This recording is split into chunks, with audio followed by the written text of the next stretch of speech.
Well, I think that's a really good point to bring up. So when we talk about the idea between taking these external sources, we can use, we'll talk about Ozempic, we can talk about peptides that help you lose weight, we can talk about whatever these things are. Hmm. A lot of the things that I'm learning about it from reading just different research on it is that it pretty much shuts down a part of your brain to want to eat food. Yep. So like you explaining this aspect where it's like, hey, this one person, we'll just use an avatar, is like, I have to go ahead and set a schedule on my phone to be like, at this time I have to eat, at this time I have to eat, at this time I have to eat, even though I'm on it and I'm resistance training, I Yep. have to eat. That's someone who is educated to understand and realize that like if I'm not eating, I'm taking this external thing as well as I'm training hard. I know that I need to fuel my system to recover from the training so that I can maintain Yeah. muscle mass. I can recover properly. I can feel good. You said it really good too, is the idea of deterioration.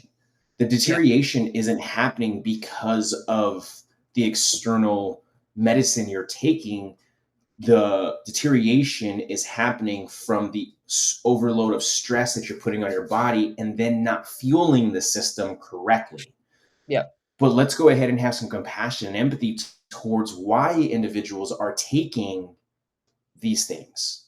Hmm. And the big piece I look at from the aspect of why people take these things is because they have an unhealthy relationship with food potentially. Yep.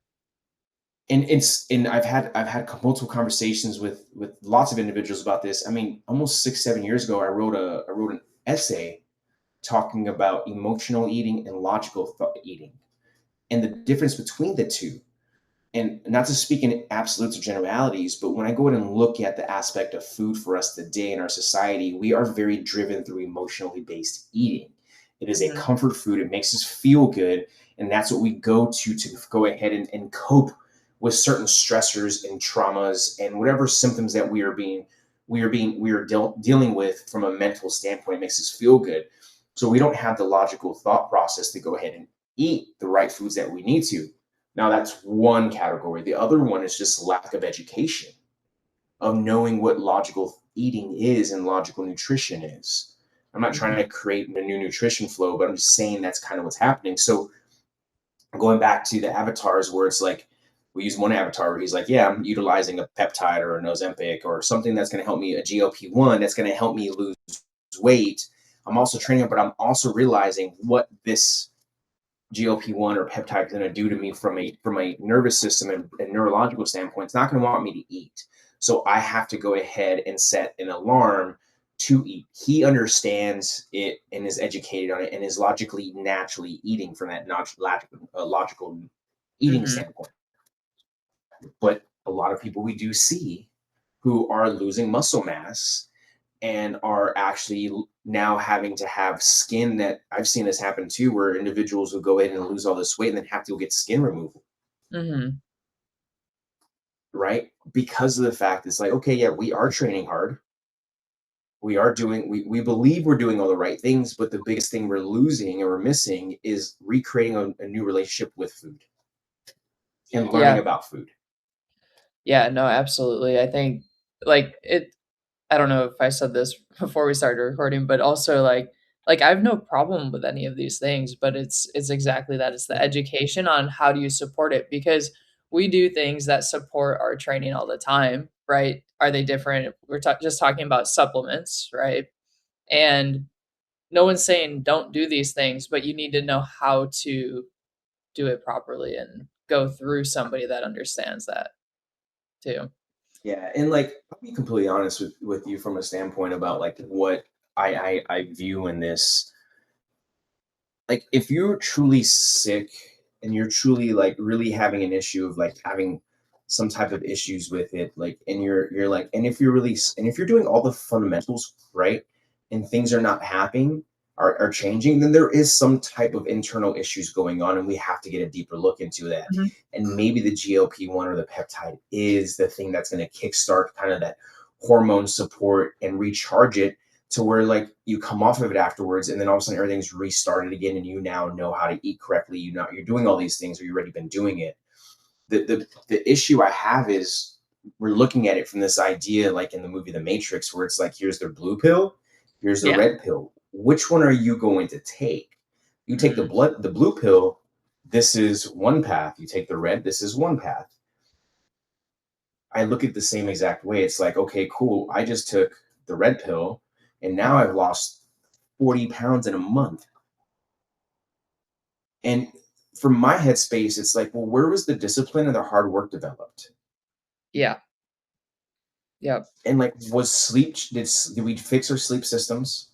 Did we Mhm. fix our nutritional education? Did we go ahead and look at improving our overall heart health? Did we look at improving overall like stress management? Did we look at, these basic lifestyle systems that allow for you to go ahead when you transition off of them and bridge off of them, you don't gain that 40 pounds back in the next 3 months. Yeah. Because the fact is, if you don't have that in place, like, you're gonna be stuck on these things forever, which I can't imagine is a good thing.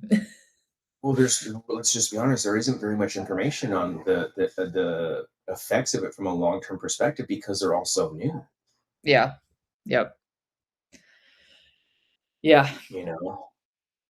So I don't know. It just kind of it goes back to like again the compassion, empathy towards like the to teaching. Let's go ahead and develop better lifestyle systems so that Mhm. whatever you choose to do in your life, at least you have the fundamentals and these systems in place to where Yeah. you can make better decisions now from that.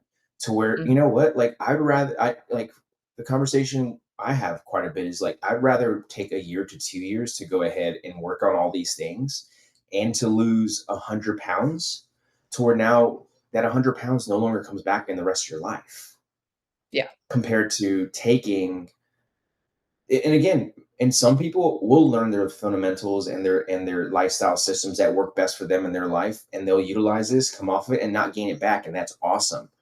But Yep. I'm not sure if that's for I'm not sure if that's everybody. Well, it's a tool, not a crutch, right? Like, because you can't rely on it forever. Yeah, and that's kind of the aspect of it. You go back to it is like if we can view it from a tool perspective Mhm. and just know like, hey, I'm going to use this for this one time period. At the same time, I'm going to start implementing everything else around it. Well, then yeah, it's going to be something that's super powerful from it. But yeah, I don't know. It is an interesting conversation. It is an interesting culture in which we live in today with kind of where it's at. I remember, when I started coaching 17 years ago, like the GLP-1 of our culture back then was working out and eating healthy foods, and it was the paleo diet. I'm only using this as an example, right? Like that's where everybody was kind of going towards. And you saw the blow up of CrossFit, you saw the blow up of fitness, you saw all of these things. And where we're at today, it's a little bit different. Like these things are still super prevalent, right? Like you saw CrossFit, high rocks, endurance, you have all of these things going on. Yeah. But now we're seeing an additive to it to where it's like, okay, cool, let's go ahead and now pair all these things together. Where I think that the nutritional and the dietitian side of the house is another place that could be making a lot of money as well, or like helping a lot of people because it's everything should be now all encompassed together. Yeah. No, absolutely. Yeah, it is kind of fascinating to watch. Like, it feels like it came out of nowhere, and the way I've described it is like when marijuana became legal in California medically, you could go to the green doctor, right? And you could be like, "Hey, I need a prescription because my back hurts or I can't sleep." And that's kind of where the GLP-1s are at now, where it's like I've walked into some like big, box gyms like an LA Fitness, and you walk into an LA Fitness, and the first sign that you see when you walk in is consult with your doctor today about GLP-1, whatever it might be, which is just, I don't know, like putting those side by side. I think you mentioned like just from like the that mental standpoint of like, oh, do I need to do this on top of, like, if I develop these habits, if I go to the gym, if I eat well, if I sleep, like, do I also need to do this now in order to get whatever it is that I want? Yeah, it's interesting you bring up the whole perspective from the marijuana and the GLP. I never kind of looked at it from that standpoint. And Yeah. why do we utilize marijuana as a recreational medical alternative? Because people didn't want to take what? They didn't want to take pharmaceutical drugs, Mhm. SSRIs, pain pills, because what did we see happen with utilizing SSRIs and pain pills? We saw an addiction that came Mhm. off of it, right? We saw a lot Yep. of those things issues. So people were like, well, I don't want to have that issue. So I'm going to go over to this thing. My Mhm. question though is what is the thing coming off of GLP-1s that is causing people to go to GLP-1s? Because there isn't, I don't see it, maybe it is just being overweight. Maybe that's what it is. The overweightness is leading to heart health, is leading to chronic disease, is leading to pain, is leading to overstress, is leading to all of these things. So now the GLP-1 is that thing that pulls you away from it. But the issue we're still seeing is like it's still not fixing the underlying issues of potentially maybe the psychological issues of emotional eating versus logical eating, the education standpoint, working out correctly, overloading the stress system. The same thing with, we'll go ahead and look at, well, why are we in, well, first off, why are we taking SSRIs? What does our life look like from there? I'm not saying no one doesn't go to therapy, doesn't fix and creates emotional regulation type of skill sets. But what are you Mhm. doing instead of just going and utilizing marijuana as just the band aid? So what I'm saying here is that like instead of it being a band aid, right? Yep. Like how do we go ahead and change the story plot of like, hey, this isn't just a band aid. It is a way to go ahead and give you a restart to think differently on how to look at your food, how to look at training, how to go ahead and look at life stress. I mean, I'll go all the way back to 2,000 years ago. Did we see very many obese individuals 2,000 years ago? You know, when we go and look at the Roman Empire and we go look at, all those things, the ones that were mostly the ones that were somewhat overweight were all the kings who all they really did was sit at home all day and eat and didn't do much. But every Mhm. other individual we saw, they did some kind of laborious job. They farmed, they walked, they carried water, Yep. right? They did all these things, and they ate natural foods that they had grown there, seasonal foods that they had. And there was Mhm. times where they weren't eating all the time, but they were eating and they were walking really far. Some of the Yep. jobs were laborious, so they had to pick things up. You had people who were creating swords and all these other things. And it was just everybody. Again, I know there was illnesses back then and we didn't have medicines for them. But what I'm talking about is from like a work ethic standpoint. Mhm.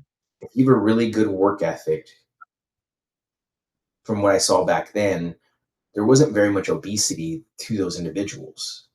We Yeah. even look at it from a Native American standpoint. When you live in a Native American tribe, again, the ones that were overweight were the ones that slowed down from Mhm. living their everyday life, which were their kings or their chiefs and stuff like that. And they weren't overweight, but they started gaining some weight as they started living that life, Yeah. right?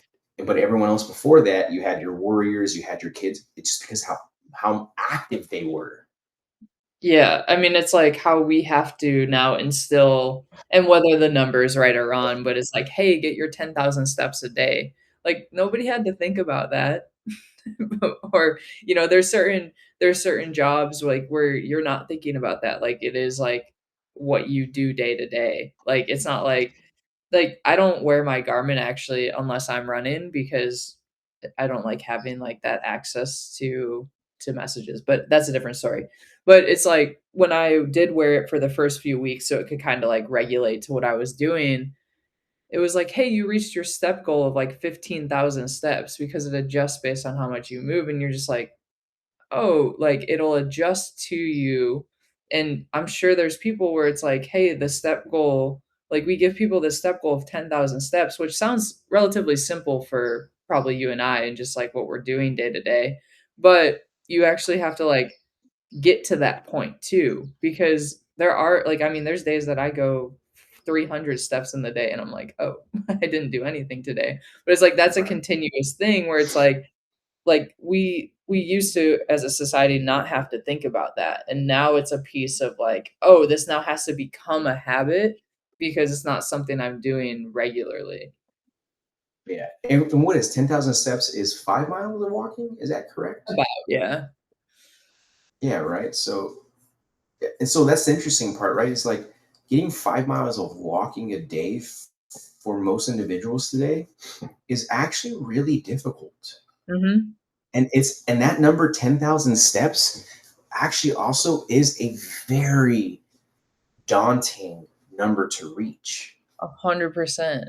And everything tells you like, and like I said, like, is that number right or wrong? There's tons of like, I don't think there's any wrong number. There's like tons of articles and things about it, but it's more like how do you make something like as simple as that is accessible to someone just starting on this like fitness journey, where it's like if you see 10,000 steps and you have to, let's say like the prescription, right, is 10,000 steps a day, strength train 3 days a week, um, eat X amount of protein with every meal, and whatever else it might be. Or, hey, take this thing, right? Like it's such like, I don't know. For me, I'm like, well, no, like this is like what I'm used to. I'm used to a regimen. I'm used to like following these things, but I can see, and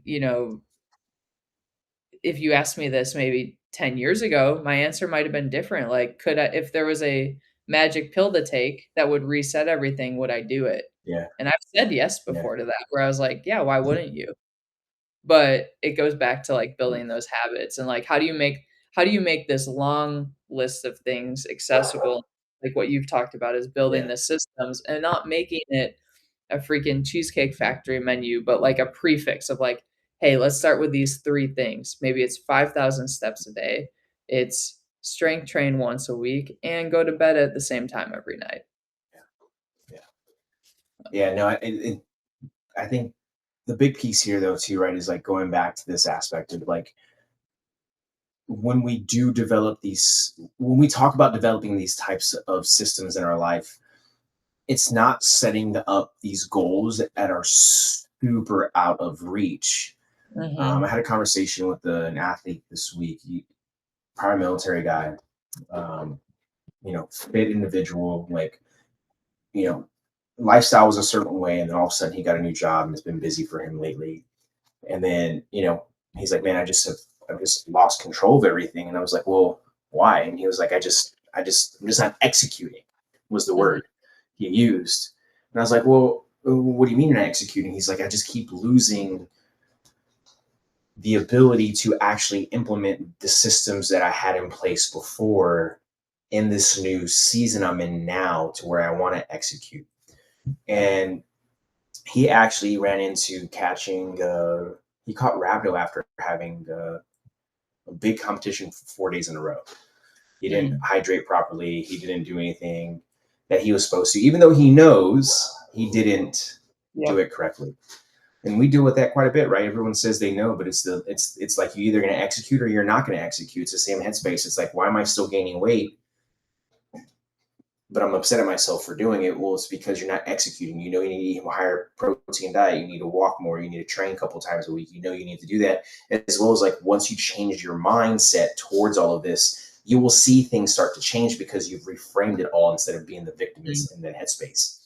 Yep. So with him, I was like, dude, I was like, well, we talked about this. I was like, what does your morning look like? What does your nighttime look like? What does your day look like now?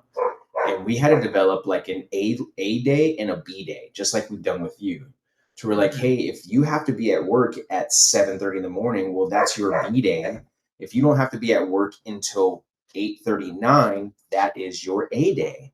Yep. Meaning that you get to, you know, your A day, you're waking up at 5:30, you're at the gym by 6:15, you're done at the gym by 7:30, you're at work by 8, your Yep. shower changed over by 8:30, you're in your office, you're ready to rock and roll. Boom.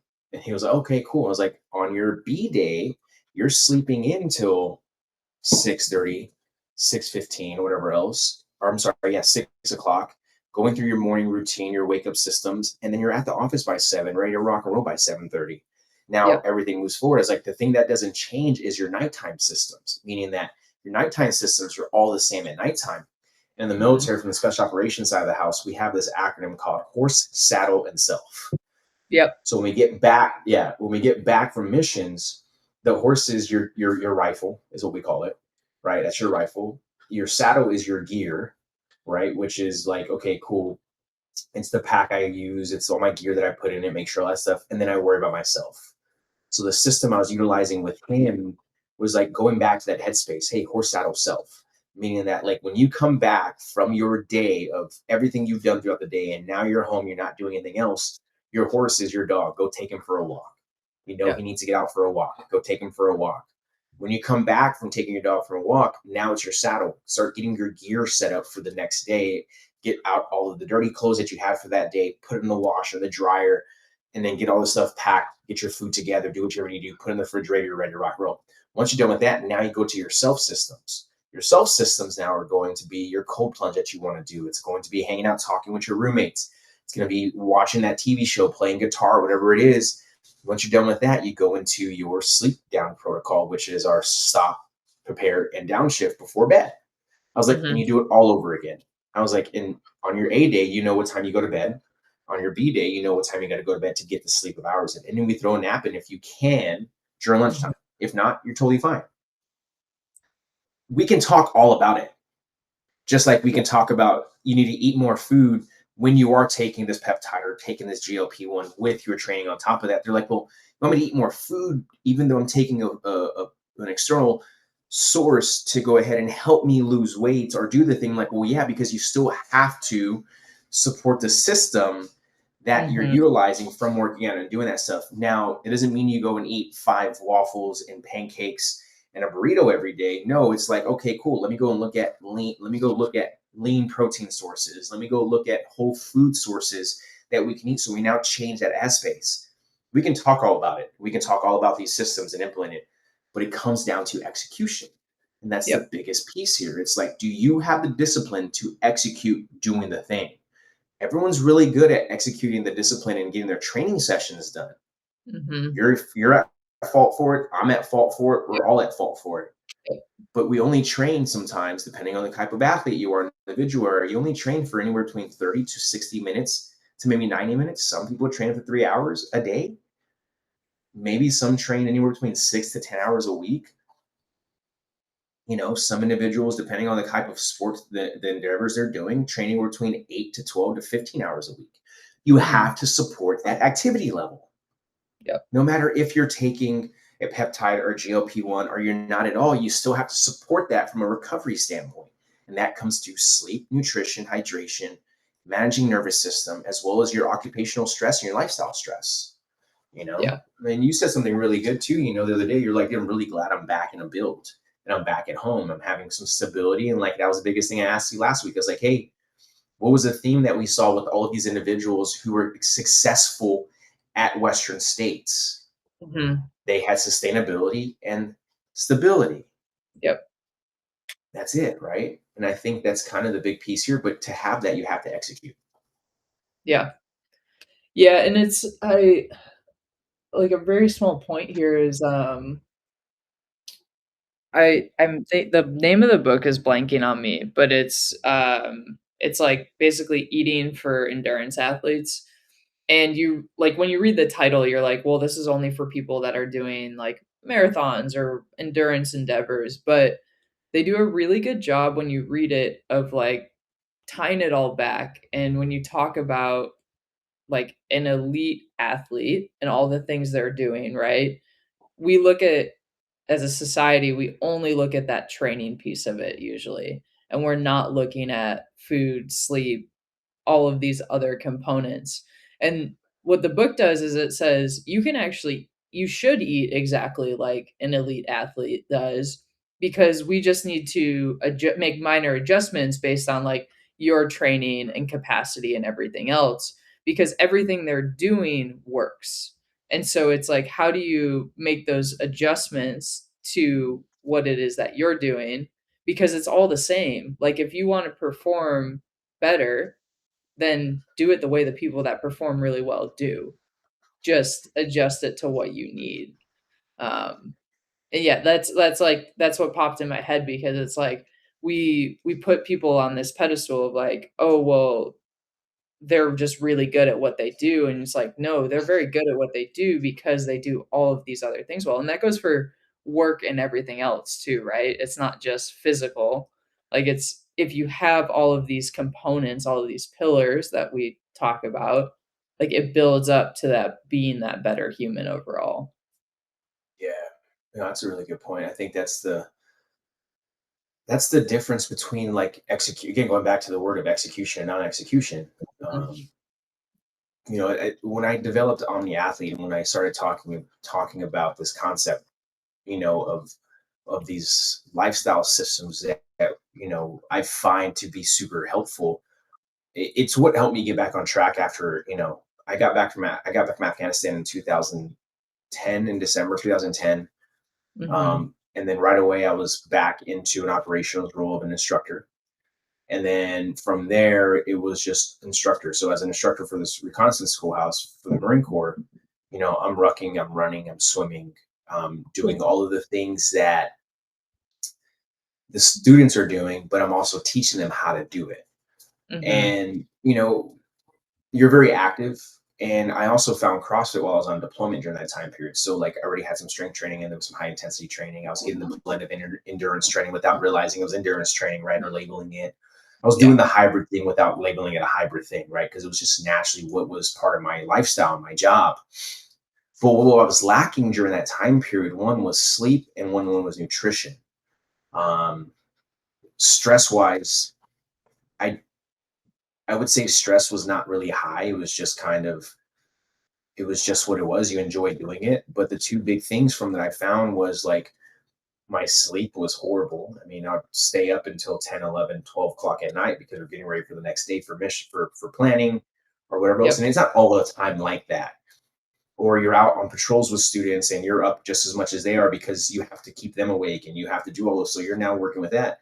And then nutrition wise, like you're eating burritos and monster energy drinks with water and Copenhagen pretty much like it's candy Yeah. because you're now sleep deprived. Now, during that time period, I was still, I wasn't gaining weight because my activity levels was through the roof. Mhm. But there is a point where that does catch up to you, especially when you transition from that instructor position that is super operational with the students to more of a leadership role where you're not out on the field as much, and Yep. you could see the change with that. So it's like what I found with that is like as I started getting deeper in CrossFit during that time period, I found the paleo diet or the Yeah. paleo way of eating because that's what they were pushing, and I started Mhm. implementing that into my eating. And actually, on my paddle, it does say paleo, bro, because I was the instructor who would pack out meals that were Mm. like of lean protein sources or protein with like steak, chicken, or something like that with vegetables and potatoes. And everything I carried in my ruck was all like this way of eating. I would still have a burrito. I would still drink energy drinks. I was still doing that. But over time, I started transitioning from like just consuming Domino's pizza all the time and consuming burritos all the time to where it was like majority of my meals that I ate was this more paleo approach of eating. And Mhm. I'll tell you what, like I felt the best. I felt the best off of it. And also what I noticed was I didn't get to fix my sleep until I got out of the Marine Corps.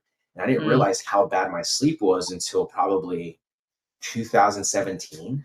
I didn't Yeah. realize how bad my sleep was at all. And it actually was a big indicator to like why my TBIs and my PTSD was having issues because my sleep Mm. was horrible.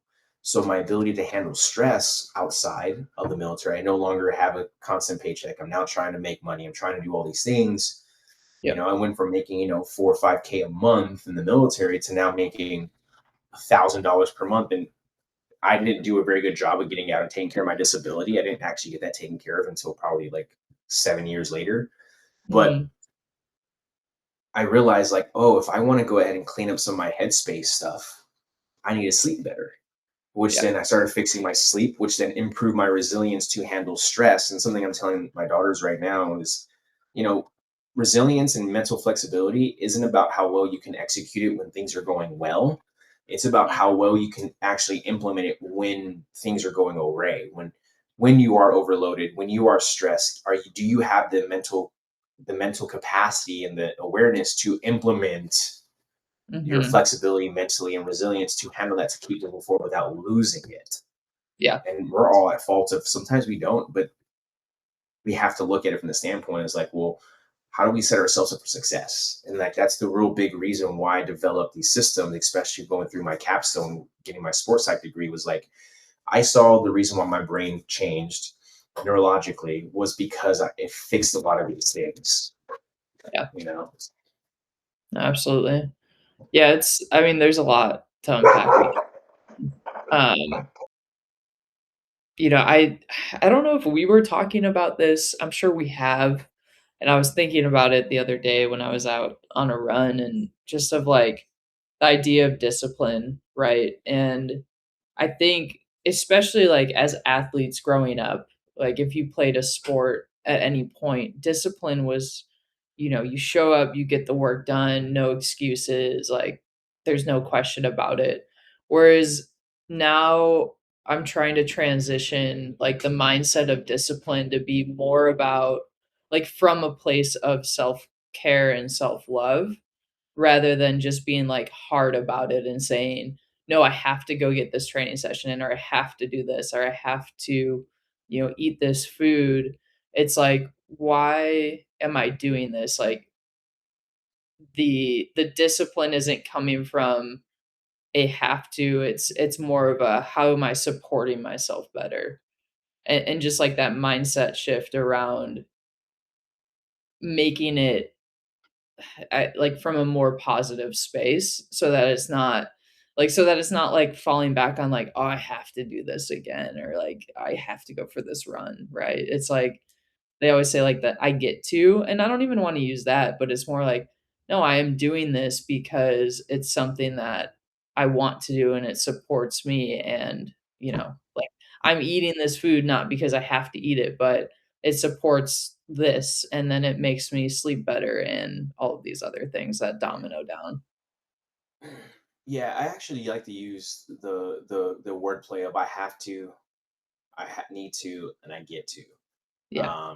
I think the word I have to ends up creating a negative response to things. It means that like it's another task that I have to do. Yeah. And then the I need to, I also have tried to avoid utilizing it as a way to kind of implement into conversations because it's like, well, realistically, you don't need to, right? Like you get to, and what is that idea of I get to gives you a sense of gratitude that you can operate from, meaning I get to go run Hmm. for 30 minutes today. I get to sit here and have this conversation. I get to hang out with my kids. I get to take my kids to the pool. I get to eat this really healthy meal, right? Yeah. Because it creates a reframing of gratitude and appreciation that you are actually, again, going back to this headspace of self love Yeah. and taking care of yourself. And I think I'm trying to remove the I need because, again, I feel like the I need falls into the headspace of I have to. I I need agree. and I have to end up becoming a very much more task oriented headspace where it creates more stress for individuals. And it's more of the headspace of I get to do this thing. So, Yeah. no, I'm with you on it, dude, 100%. I think it's really good. Yeah. So, And it's like um, maybe we're lucky that, like for myself, like growing up again, playing sports and doing these things, like a lot of that discipline was just instilled because it was a have to. And so, those types of habits or those things come maybe not naturally, but it's more wired in than if you're just starting out on something where you're not used to like that process of things. So yeah, percent. Yeah, no. Well, I think we're going to close it out for the Omni conversations for the day. Appreciate everyone, those who are listening. If you want to go ahead and reach out to us, have any questions, or you want to have us talk about anything, please reach out to us at either George at omniathletetraining.com or Sam at omniathletetraining.com, as well as if you are looking and interested in working with us one on one, you can go ahead and reach out to us directly or head over to omniathletetraining.com and go ahead and schedule a free consultation from there, as well as go ahead and check out our training programs that we have online that you can go ahead and check out. We have Omni Grit, which is a 3-day training program that is just a hodgepodge of the current training programs that you see on there for $1 a day. There's no structure, there's no progression. It's kind of just an insight to kind of what you get on Omni Life, Omni BJJ, and Omni Engine. As well as you can go ahead and access Mobility Bolt, which has 4 training programs inside there as well. And with that, you get access to our free Sleep 101 PDF. With that Sleep 101 PDF, you will also see that you have access, and you can go ahead and join Omni University, where you have access to these calls live if you want to join them live. You also will have access to Sleep 101 course and all the other the other courses that we are going to be putting within Omni University, and just the culture and community that we're building within here. Outside of that, we appreciate everyone listening. And again, if you want, please share this with whoever needs to hear it. And we look forward to chatting and sharing the next conversation with everybody. Ray John.